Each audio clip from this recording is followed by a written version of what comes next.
right, good evening. Punctual we are. It is 7:15. So we are going to get started in here kind of as a connection follow-up to what you just heard from our assistant principals. So we want to welcome you, and we'll start just by introductions. I am Erin Leroy. I am the department chair for school counseling here, and I am with my wonderful co-presenter, Mrs. Maddie Corder, who's our college and career counselor. So we're going to spend a few minutes and then really leave some time, just as in the other sessions, is to answer questions that you have in general that can benefit everyone in the room. If you have individual questions, if we have some time, we will be able to answer them as you guys transition to other sessions, or we encourage you to reach out to your 8th grade counselor. So knowing that you just heard from our assistant principals, we just want to highlight the importance of balance in your 8th graders' schedule for next year and give you a couple of additional items just to consider. Okay, none of this is probably new information. It's just things for you to take forward as you kind of embark on this conversation, using that curiosity that Mrs. Neben talked about to get your kids through this course selection process. All right, so here's our balance with our great graphic. Kids have a lot going on. So what do we mean when we talk about balance? And believe me, we talk a lot about balance with our students. In District 203, we are so fortunate to have the programs and the activities and the opportunities that we do. And so we understand why kids are so excited and they just want to do it all. But we have to face it that our students today are oftentimes overscheduled and overcommitted. And our job as parents and as staff is to help them establish priorities and finding balance. So I am encouraging you to really focus on the big 5, okay? Students need to think about balancing and prioritizing family, okay? Their social and their friend stuff, okay? That's super important too. All their extracurriculars, whether there's activities, jobs, sports, all of it. Academics, we know we want them to be really good students and take all the rigorous classes. And of course, very important, their self-care. All 5 of those things are important.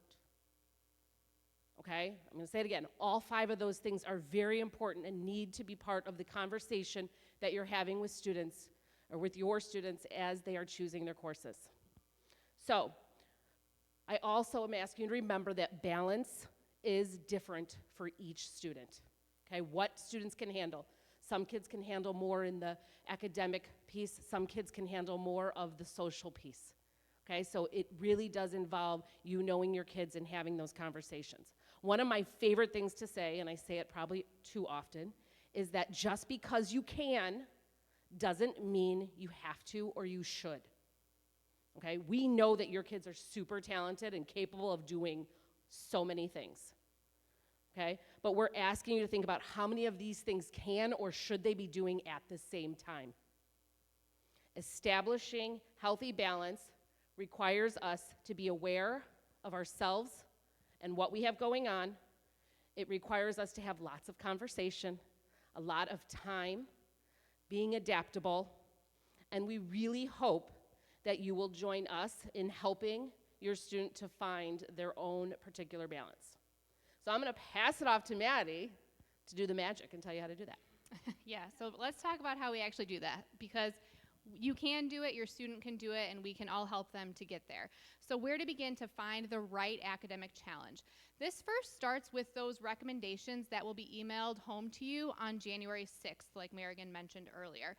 It's essential to consider those recommendations, but we want you to keep them in perspective as well. This should just be a foundational step, okay?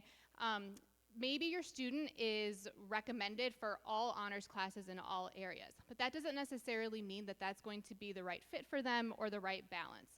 So to that end, we emphasize the phrase walk before you run, which encourages students to have a more balanced approach to creating a more manageable workload and a stronger balance just across their academics.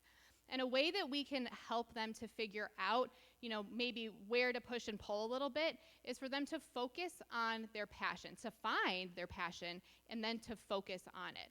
So ways that we can do that are if students are deciding maybe between should I take the honors version of this class or the college prep version of this class? If it's an area where they really find true passion in it, that could be a good area for them to maybe up the rigor a little bit because they have a true interest in that area. That will help you, it will help the student to keep balance at the forefront, and it will just make their whole academic and educational journey more enjoyable overall. Another thing that we like to say is to block out the noise. And when we say that, that means that we want students and you to focus on your own student's educational journey. That means to block out the noise of your neighbors, of the student's best friends, of maybe your other parents, and to focus on your student's balance, your student's educational journey, what their passions are, and to keep them at the forefront. Because as we've mentioned throughout this presentation, this is a highly individualized process. So some things to consider, and actually a lot of these end up being some frequently asked questions that we get, especially in the counseling department. The first one, actually Marigan touched on it a little bit, is study hall, whether or not I should take a study hall as a freshman. Study hall can be great for some students. It gives them a time to maybe rest or to complete some homework ahead of time, and to really help them find, again, that balance for their academic load. But we also find that students who probably are the most effectively using study hall are very busy outside of school. So they are using that time effectively. And like Marigan mentioned earlier, it's okay if a student wants to try an elective, and then if it's not working out, they have those first 20 days to drop for the study hall. So again, study hall can be effective if students are using the time wisely. You heard us talk a lot about 4-year plans.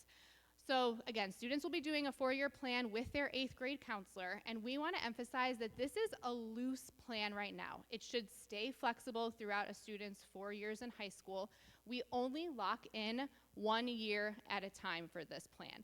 But we have them make this plan because we want them to be thinking about the big picture, not only for graduation requirements, but where they can fit in those electives that align with their passion. If they're wanting to pursue a college and career pathway endorsement or some of those other opportunities, how are they going to be able to fit that in there as well?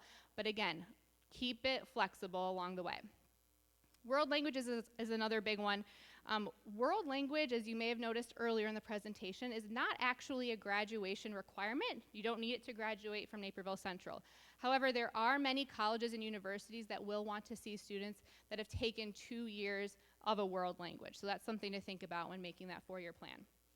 Speaking of college, colleges tell us over and over and over again what they're looking for. And it is well-rounded and well-adjusted students. And not necessarily just academic students, but humans, right? Students are human beings. There's more to them than just their grades, that's just their GPA, and we want to make sure that students have time in their day to be well-rounded and well-adjusted so that they're ready for college. Extracurricular involvement is one way, so that's because colleges are looking at what students are involved in outside of school as well. And that has to be part of the consideration in our overall day, right? Students aren't just going to school, coming home and doing homework, sleeping, doing it again, right? There are other things that they're involved in. There are other things that we hope that they find their true love and passion for while they're in high school, and we want them to stay involved and to be connected in our community, but making sure that they have the time to do that is essential. And finally, parent involvement. We want you to continue to have conversations with students, help them with those 4-year plans, so that way you can help them to achieve their balance. Okay, so we did our part and we spoke for about 10 minutes. We left about 10 minutes for questions. I want to reiterate, you've heard this multiple times. We want happy and healthy and successful Red Hawks, and we want to support you in this transition and helping students to find balance and find the right fit for them. So we are going to offer up for general questions. If you want to raise your hand and we'll get the microphones out to you. Questions? Who's got a nice loud cheerleading voice versus needing a microphone? Does the world language year that they take in 8th grade count towards college requirements for 2 years? That's a great question. The answer is it depends, and it varies from school to school. So in general, when colleges say they want 2 years, they want up to level 2. But if you want to be safe, you can get the 2 credits because right now the class that they've taken in junior high is not giving them high school credit. So we would say you could research, you can look it up on colleges' websites, but obviously usually 8th graders, freshmen don't know where they're wanting to apply yet, and they shouldn't necessarily know that. So just level 2 is the most common though, up to level 2. Can students change classes after January? So students will lock in their schedules when they meet with school counselors on those last days in January. That is, I think, what Merrigan was sharing, is that courses and staffing is determined based on that. So if students choose to take Drawing 1, that's the staff member that we're hiring for that student. So there sometimes are opportunities, but there is no guarantee of a change, and that process continues to change year to year. So I would go into it with a no. What you're choosing in January is what you'll be taking your freshman year of high school. Other questions?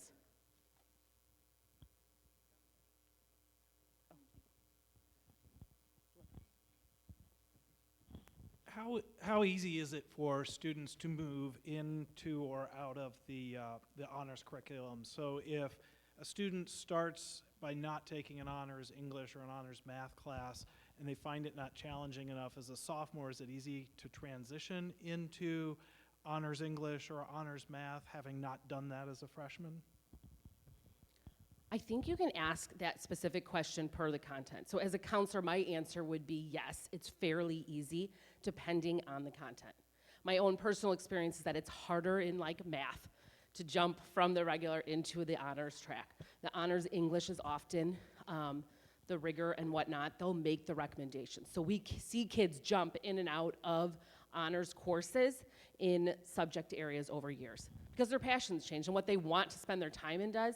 The one that I would say that I see the least is math. Okay. Thank you. Thanks for all this helpful information. My daughter tells me that she could take some courses during the summer school. I'm very new to the process, so can you tell us in terms of what she can take during the summer and how does that kind of figure in the whole conversation? I'll take it, Maddie. Summer school offerings will come out February, I think. I'm looking for an okay. So what is offered from year to year will be posted for in February. Typically in the past, courses leading into high school are pretty small, or there's less offerings. With the exception, there's like some elective courses or some bridging courses if they need some additional help. As they move through the years, there's a little more offering. So you'll see some of the math courses. We often see students take a math between 8th grade and freshman year. But again, that would be a conversation that they would want to have with the high school counselor when they come out in January to talk about that plan. And if you have a specific one, feel free to email myself or any of the high school counselors.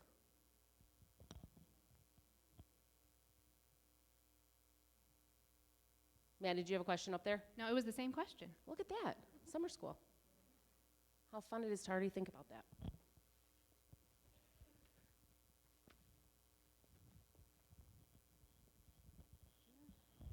So piggybacking on that question, if they lock a class in their plan in January, but they take it in the summer, how does that work? Because it doesn't come out till February knowing what will be offered. Yeah, so when we talk about course changes, we're talking about like change of mind, those not being allowed. But we often make changes based on level changes. So depending on how they progress throughout second, or I guess trimester for junior high, sometimes we'll get an email and be like, we recommended regular English, but the kid really needs honors English. We will make those changes. Just as if they take a math class in the summer, they will be moved to the next level.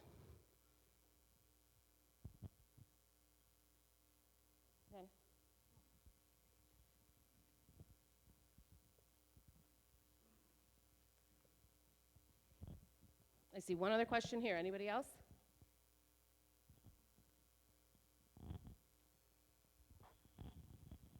Hi. If a kid is already doing honors in junior high, so how can we parents decide in freshman if the kid still has to take an honor one or the accelerated placement course? How we can decide to which level my kid has to take in the freshman? So in January, you will get a list of what those recommendations are. Okay, and those recommendations, as we said, can be some of teacher recommendation as well as the Acceleration Act. If you are uncertain about whether or not you wanted to take that, your student wants to take that honors level course, I would reach out to their current teacher.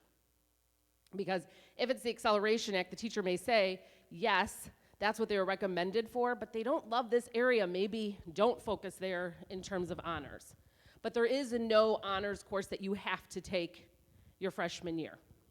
No, I meant like, what if the curriculum gets, if the counselor recommends for an accelerated placement, and if my kid thinks it's getting tough for him or her, whatever my kid, so then how, so before knowing if it will be tough or not, how can we take the right decision for the kid? Without knowing the curriculum, how hard it will be for the kid. Yeah, I think the best thing you can do is listen to what the current teachers. So our teachers go over and meet and do. Parents are attending our 8th grade parent night. That's the end of our first session. Please continue to the next session that you'd like to attend in the auditorium